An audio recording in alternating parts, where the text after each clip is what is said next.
순절에 우리 주님의 은혜를 나누고 우리가 거듭나고 의롭게 된 것이 얼마나 큰 은혜인지를 나누는 것은 굉장히 우리에게 의미 있다고 생각됩니다.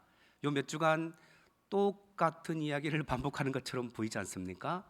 복음은 들어도 우리에게 은혜가 되는 줄 믿습니다. 아멘. 지난주 로마서 4장을 통해서 여겨주심의 신비가 우리의 행위로 아니라 하나님의 은혜로 되었음을 우리가 알고 얼마나 기뻤는지 모릅니다. 은혜 위에 우리가 서 있지 않습니까? 이것이 복음의 정수예요.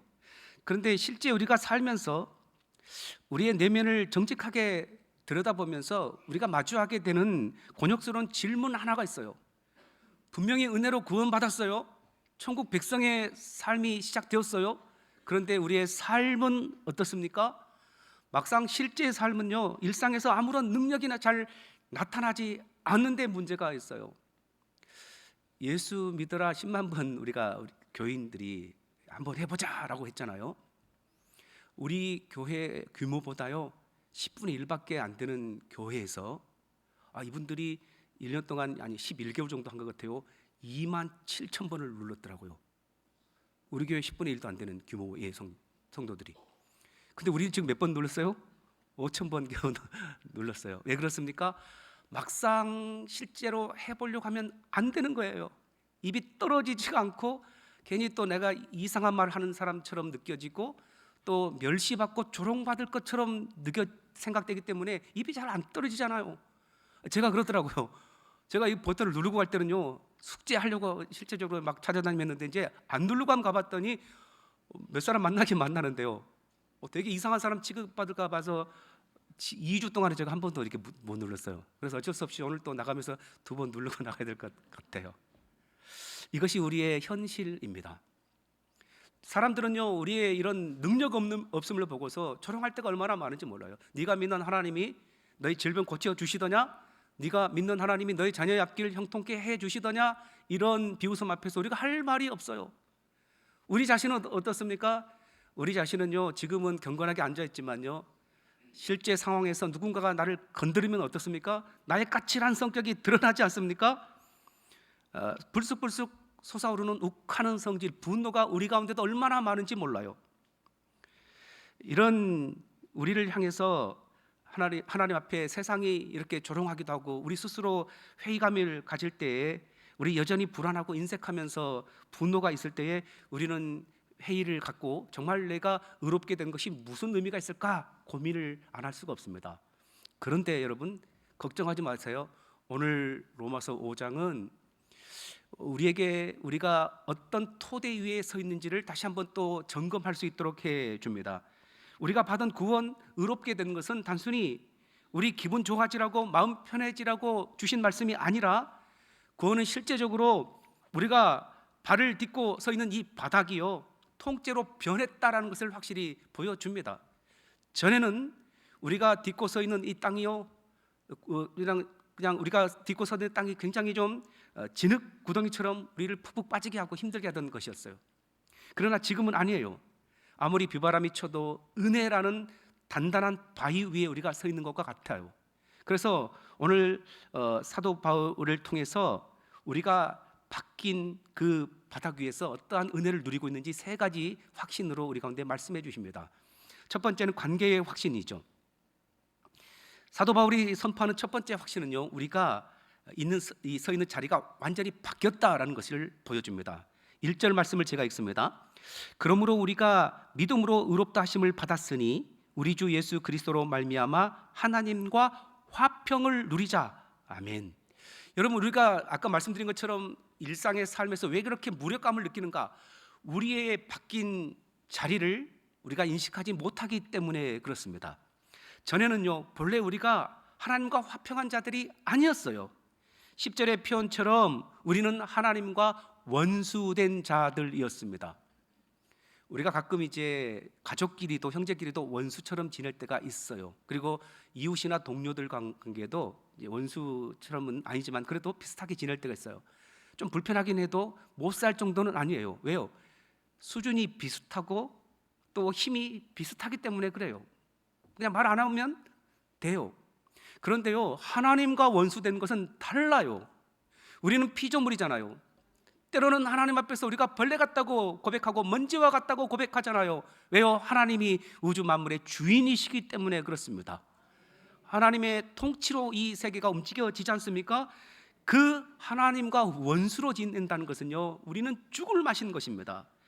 반기를 든 반역다의 상태고 마침내 하나님의 심판을 기다리는 사형수의 상태가 바로 하나님과 원수 관계로 지내는 것입니다. 하나님과 원수 되었던 시절, 그때에 우리는 늘 쫓기던 도망자였어요. 우리 위에는 늘 하나님의 진노라는 먹구름이 끼어 있었고요, 세상이 아무리 우리에게 잘한다 박수쳐도 하나님과 원수된 관계는 참 만족이 있을 수 없어요. 마치 포탄이 빗발치는 전쟁터 한복판에 고립된 사람과 같습니다. 요즘 뉴스를 보면 우리 장로님도 기도하셨지만 중동의 전쟁터에서 발이 묶인 우리 교민들 또 우리 국민들의 소식을 이렇게 전달받고 하지 않습니까? 비행기가 없으니까 막 이웃 나라로 가지만 또 구하지 못해서 발을 동동 구르는 사람들이 얼마나 많은지 몰라요.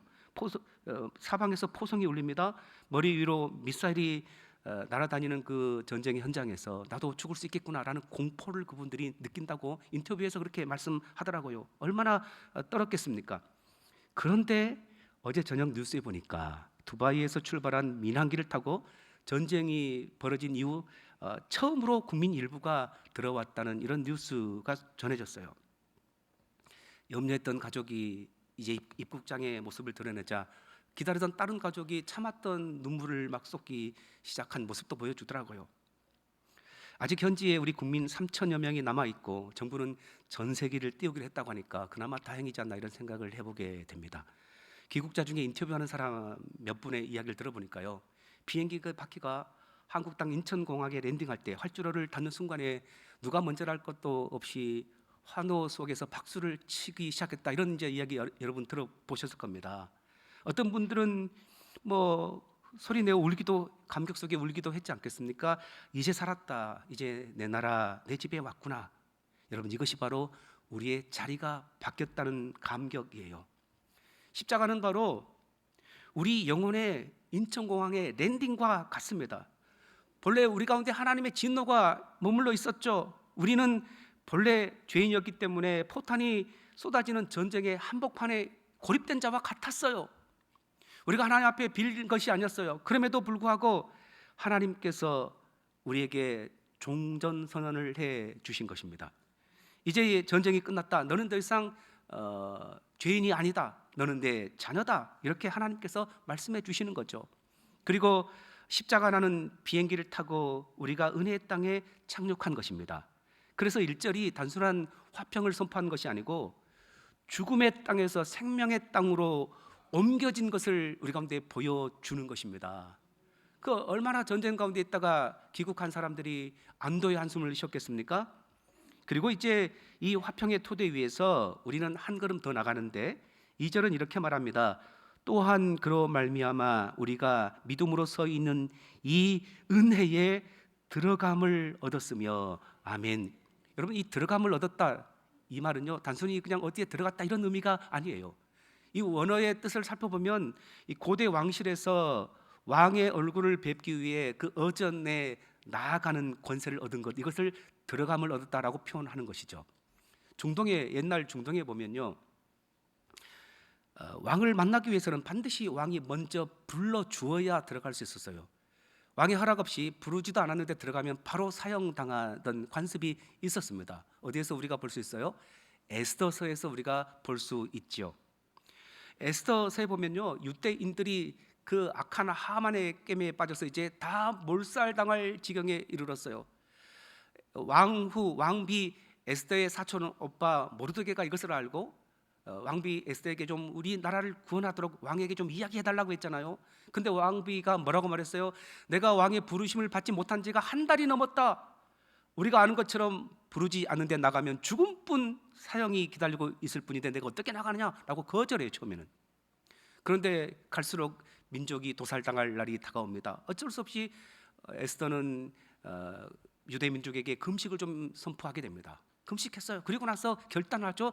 죽으면 죽으리라, 이런 마음으로 왕 앞에 나갑니다. 왕이 금규를 내주지 않으면 그는 사형당하고 말기 때문입니다. 이것이 바로 죄인인 우리가 하나님 앞에 있던 이런 우리의 자리였습니다. 여러분, 우리는요 하나님 앞에 문턱에도 갈 수 없는 죄인이었고, 나가면 하나님을 만나는 사람은 바로 죽임당할 수밖에 없는 죄인이었어요. 그런데 오늘 성경은요 우리가 그 은혜의 하나님 앞에 들어감을 얻었다라고 말씀하고 있지 않습니까? 화해자이신 예수님의 은혜 때문이죠. 이제 은혜의 자리에 서 있다는 것은 뭐예요? 하나님 앞에 마음껏 들어갈 수 있다는 거죠. 벌벌 떨면서 하나님 앞에 나가면서 죽으면 죽겠다 이런 마음으로 나가지 않잖아요. 언제나 받아주시고 언제나 열려있는 은혜의 보좌 앞에 우리는 담대하게 나갈 수 있는 줄 믿습니다. 오늘도 그 은혜를 누리시는 우리가 되시기 바랍니다. 두 번째 확신은요 환난의 확신이에요. 환난은 소망을 빚어가는 정금의 시간이라는 거죠. 자, 우리가 의롭다함을 얻었고 그리고 은혜 보좌 앞에 나갈 수 있어요. 그러면 앞으로 쭉 은혜만 있느냐? 그것이 아님을 오늘 본문이 말씀해 주고 있어요. 3절에 보니까 다만 이뿐 아니라 우리가 환난 중에도 즐거워하나니 라고 말씀하고 있죠. 환난 중에도 즐거워한다. 여러분, 이 말씀이 가슴에 와닿습니까? 환난이 어떻게 즐거울 수 있어요? 시련이고 고난인데. 현대인들이 마주하는 고난 있죠. 열심히 일했어요. 사업을 잘했어요. 그럼에도 불구하고요 우리가 말씀한 것처럼 중동의 전쟁이 일어나니까 내가 게으른 것도 아닌데 유가가 급등하니까 사업체가 얼마나 손실을 많이 보는지 몰라요. 우리가 신앙생활 게을리한 것이 아니었어요. 자녀 손들을 위해서 마음껏 막 기도하잖아요. 그럼에도 불구하고 여전히 결혼하지 못한 우리 자녀도 있어요. 여전히 앞길이 막혀 있는 것처럼 보인 자녀도 있더라는 것입니다. 건강을 위해서 얼마나 운동도 열심히 하고 좋은 것 많이 잘 또 찾아 먹는지 몰라요. 그럼에도 불구하고 뜻하지 않은 불치병이 우리 가운데도 임하기도 하지요. 이런 환난이 닥칠 때 우리는 비명을 지릅니다. 아니, 하나님 은혜의 자리에 있다고 우리에게 말씀해 주셨잖아요. 근데 왜 우리의 삶은 이토록 가시밭길이 많습니까? 여러분, 환난은 아픈 것이죠. 환난은 우리의 삶에 아직도 있어요. 그런데 왜 환난이 우리에게 주어졌을까요? 바닷속 조개는요 살 속에 거친 모래알이 들어오는 고통을 겪지 않습니까? 모래알이 조개의 그 부드러운 살을 막 찌르고 상처를 내면 조개는 포기하지 않고 자신에게서 생명 에그를 내어서 그 모래알을 감싸고 또 감싸지 않습니까? 수만 번, 수천 번, 수만 번의 이런 인내의 시간을 거쳐서 나오는 것이 뭐예요? 진주잖아요. 진주. 만약 모래알이라는 환난이 없었다면 조개에서 진주가 나올 리 없죠. 우리의 환난도 마찬가지입니다. 우리를 괴롭히는 그 환난의 밤들, 우리의 아픔을 지니게 하는 어려운 일들이 모래알처럼 우리 가운데 찌르지 않습니까? 이유가 뭡니까? 우리 삶에서 환난을 통해서 예수 그리스도라는 진주를 만들어내기 위함인 것이죠. 여러분, 그래서 환난이 주는 유익이 무엇입니까? 환난은 우리 인생의 불순물들을 다 제거해 줍니다. 우리는 신앙생활 잘하는 것처럼 생각되지 않습니까? 그래서 열심히 잘하고 있다 자부하지만 막상 환난이 오면 실체가 드러나게 됩니다. 내가 정말 주님을 붙들고 있는지 아니면 썩은 밧줄을 붙들고 있는지, 뭐 사람이라는 밧줄, 건강이라는 밧줄, 그리고 돈이라는 밧줄, 이것을 평소에는 몰라요. 내가 뭘 붙들고 있는지. 그러나 환난이 오면 내가 붙들 수 있는 것은 오직 생명줄인 하나님밖에 없다. 이것을 깨닫게 되고 하나님 앞에 비로소 두 손 들고 나가게 되는 것이 환난의 때입니다. 그래서 사도 바울은 3절 하반절에서 4절에 이렇게 말합니다. 이는 환난은 인내를, 인내는 연단을, 연단은 소망을 이루는 줄 알미로다. 아멘. 환난 때문에 연단이 오고 연단은 소망을 이룬다는 거예요. 여기서 연단이란 말은요 재련이라는 말로 바꿔 쓸 수 있는데, 재련은 아시죠? 용광로에 금덩이를 넣지만 그 풀무불을 거쳐야 모든 불순물이 제거되고 정금, 순금이 된다는 것입니다. 그래서 환난은 우리를 파괴하는 망치가 아니라 우리를 보석으로 빚어내는 장인의 손길인 것입니다. 그렇다면 자, 알겠어요. 환난이 우리 가운데 필요하긴 하고 우리를 정금처럼 빚어내기는 하는데 이 풀무불을 우리가 어떻게 견뎌낼 수 있습니까? 5절에 비결이 나와 있습니다. 5절을 한번 같이 읽어볼까요? 5절. 소망이 우리를 부끄럽게 하지 아니함은 우리에게 주신 성령으로 말미암아 하나님의 사랑이 우리 마음에 부은 바 되미니. 아멘. 아멘. 연단이 소망을 이룬다고 했는데 이 소망이 우리를 부끄럽게 하지 않는 것은 하나님께서 우리에게 보내주신 성령님께서 우리와 함께 하심으로 성령님이 끊임없이 하나님의 사랑을 우리 가운데 부어 주시기 때문이다. 그 성령님으로 인하여 풀무불 같은 고난도 환난도 이겨내는 우리가 되는 줄 믿습니다. 여러분, 명품 도자기가 구워지는 과정 아시죠? 그 가마는요 한 1300도씨 이상이라고 해요. 고령토 같은 좋은 흙으로 도자기 모양은 빚었지만 가마 속에 들어가기 전까지는 진정한 도자기가 아니죠. 단지 흙으로 만든 모양에 불과합니다. 그래서요 흙에게는 굉장히 그 가마 속의 온도가 환란이 되겠지만 장인은 온도를 정확하게 유지합니다. 1300도 이하도 아니고 이상도 아닌 그 비슷한 온도를 끊임없이 유지해서 마침내 뜨거운 불을 통과한 그 흙이 영롱한 빛을 발하는 예술품 도자기가 되도록 하는 거죠. 여러분, 인생의 환란의 때를 지내고 계신 분 계세요? 환란의 뜨거운 가마 속에 앉아 있다고 생각되는 분 계십니까? 기억하십시오. 장인이신 하나님께서는요 정확하게 그 환란의 불을 유지하고 계십니다. 우리를 깨뜨리기 위함이 아니고 훨씬 우리를 더 영롱한 하나님의 도구로 빚어내기 위함입니다. 그 불꽃 속에 있을 때 끊임없이 하나님이 보내주신 성령님이 내가 너와 함께한다, 내가 너를 사랑한다 라는 하나님의 음성을 우리 가운데 들려주신 줄 믿습니다. 홀로 아니라 함께 하시는 하나님의 은혜 속에서 환난도 잘 견디는 우리가 되시기 바랍니다. 마지막은요 사랑의 확증이에요. 자, 이제 사도 바울을 통해서 우리 소망이 흔들리지 않는 근거를 이야기해 주는데 6절부터 10절에 보면 우리가 어떤 상태에 있었는지를 적나라하게 보여줘요. 6절에 보니까 우리가 아직 연약할 때였어요. 경건치 않은 자였어요. 그리고 8절에 보니까 우리가 아직 죄인 되었을 때였고 10절에는 우리가 원수 되었을 때입니다. 그런데요 이런 사람들은 세상이 사랑할까요? 세상은 우리를 사랑하지도 않고 인정해 주지도 않아요. 오직 하나님만 우리를 인정해 주시는데 8절을 한번 같이 읽어보겠습니다. 8절, 우리가 아직 죄인 되었을 때에 그리스도께서 우리를 위하여 죽으심으로 하나님께서 우리에 대한 자기의 사랑을 확증하셨느니라. 아멘. 하나님이 우리를 사랑하실 때 우리가 좀 더 나은 사람이었을 때가 아니에요. 우리는 여전히 극악무도했고 하늘을 향해 하나님을 향해 주먹다짐하던 원수처럼 지내던 그때였습니다. 그때에 하나님은 당신의 아들을 십자가에 내어주심으로 마침내 사랑의 마침표를 찍어주셨습니다. 우리가 죄인 되었을 때에 부르심받고 선택받은 것이 하나님의 사랑의 확증인 줄 믿습니다. 여기서 한 가지 더 위대한 논증을 하는데요 9절과 10절에 반복되는 단어가 있는데 더욱이라는 단어입니다. 10절을 한번 또 제가 읽어보겠습니다. 10절, 곧 우리가 원수 되었을 때에 그의 아들의 죽으심으로 말미암아 하나님과 화목하게 되었은즉 화목하게 된 자로서는 더욱 그의 살아나심으로 말미암아 구원을 받을 것이니라.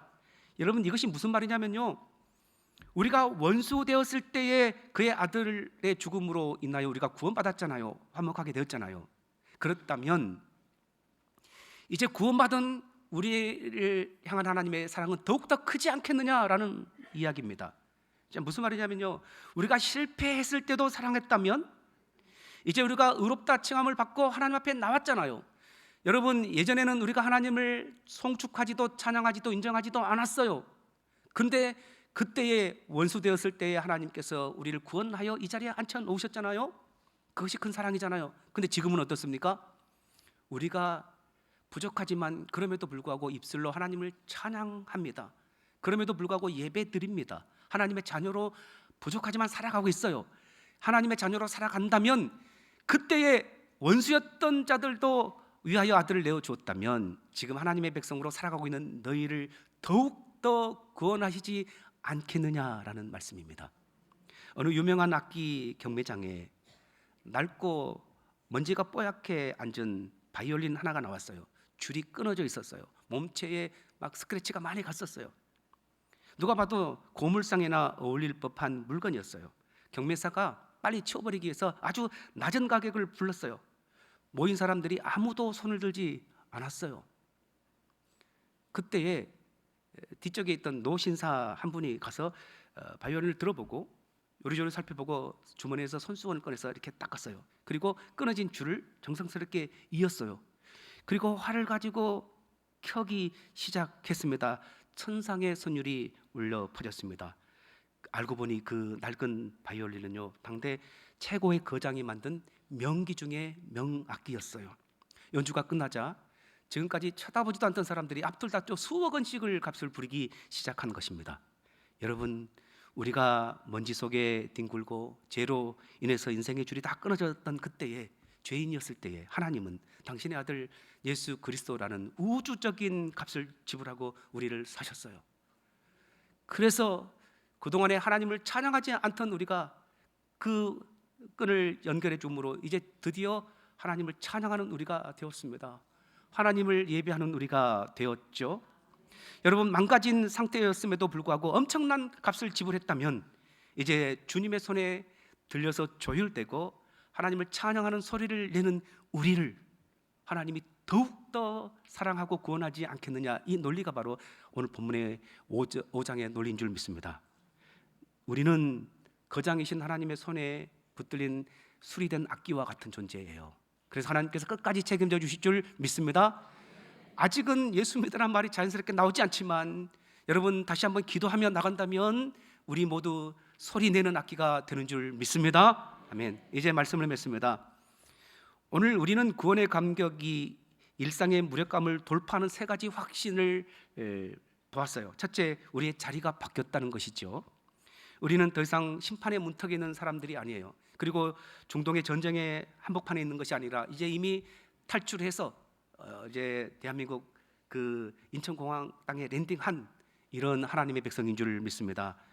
우리는 하나님의 어전에 들어갈 때에 죽으면 죽으리라는 두려움 속에 가는 존재가 아니고 활짝 열려진 그 길에 은혜 보좌 앞에 담대하게 나갈 수 있는 존재가 되었어요. 이런 확신 가지고 기도하는 우리가 되시기 바랍니다. 둘째, 우리의 고난에는 분명한 목적이 있죠. 세상은 고난은 낭비라고 실패라고 말하지만 우리는요, 하나님 앞에서 더 다듬어져 가고 더 순금처럼 되어지는 존재임을 믿기에 지금 당장의 어려움과 시련과 환난도 두려워하지 않습니다. 성령께서 이길 수 있는 힘을 주신 줄 믿습니다. 셋째, 하나님의 사랑은 결코 취소되지 않아요. 원수 되었을 때에도 아들의 목숨을 아끼지 않고 구원해 주셨다면 이제 의롭게 된 우리가 살아가는 동안에 하나님은 더욱더 아끼시고 구원해 주신다는 것이죠. 이 확신을 믿는 우리 가운데 취할 자세가 뭡니까? 11절입니다. 11절 같이 읽습니다. 그뿐 아니라 이제 우리로 화목하게 하신 우리 주 예수 그리스도로 말미암아 하나님 안에서 또한 즐거워하느니라. 아멘. 아멘. 우리는 단순히 벌을 면제받은 자가 아니라 이 땅 가운데 하나님의 자녀로서 즐거워하는 자로, 기뻐하는 자로, 감사하는 자로 살아갈 수 있는 길이 열린 것입니다. 이제 성전문을 나설 때 당당하게 어깨를 펴시고 의롭게 여기심을 받은 자답게 완전히 자리가 새롭게 바뀐 자답게 살아가는 우리가 되시기 바랍니다. 형편은 아직 그대로일지 몰라요. 여전히 병은 깊어가고 여전히 경제적인 사정이 어렵고 또 형통하지 못할 수가 있어요. 그러나 여러분, 우리가 서 있는 바닥이 바뀌었어요. 불안의 진흙탕이 아니고 중동의 전쟁터도 아니고 은혜의 보호자 앞에 있는 우리인 줄 믿습니다. 하나님께 기도할 수 있고 하나님께서 고장난 악기를 수리해서 소리나는 악기로 만들어 주셨기 때문에 우리를 영원토록 붙들어 주시고 더욱더 아껴주신 줄 믿습니다. 이 확신 가지고 오늘도 당당하게 즐거워하며 살아가는 우리가 되시기 바랍니다. 기도하겠습니다. 살아계신 아버지 하나님, 우리가 의롭다 여기심을 받았지만 여전히 우리의 삶에 능력이 나타나지 않는 것 때문에 회의가 들고 세상의 조롱 때문에 힘들 때가 많았지만 다시 한번 하나님, 우리의 정체성이 어떤 것인지 보게 해주셔서 감사합니다. 이제 우리의 자리가 바뀌었고 이제 환난이 오지만 우리가 두려워하지 않을 것은 하나님께서 성령님으로 우리에게 사랑을 부어주시고 감당할 수 있도록 도와주신 줄 믿습니다. 하나님, 우리를 실패했을 때, 원수되었을 때도 사랑하셨다면 하나님의 자녀로 살아가는 때 얼마나 더 큰 사랑으로 함께 하시겠느냐는 이 약속의 말씀이 우리 안에 있는 줄 믿습니다. 다시 한번 도전하기를 원합니다. 다시 한번 믿음으로 살게 하여 주옵시고 감사하며 즐거워하며 하나님 의지하며 성령 안에서 살아가는 우리 모두 되게 하여 주시옵소서. 예수님 이름으로 기도하옵나이다. 아멘.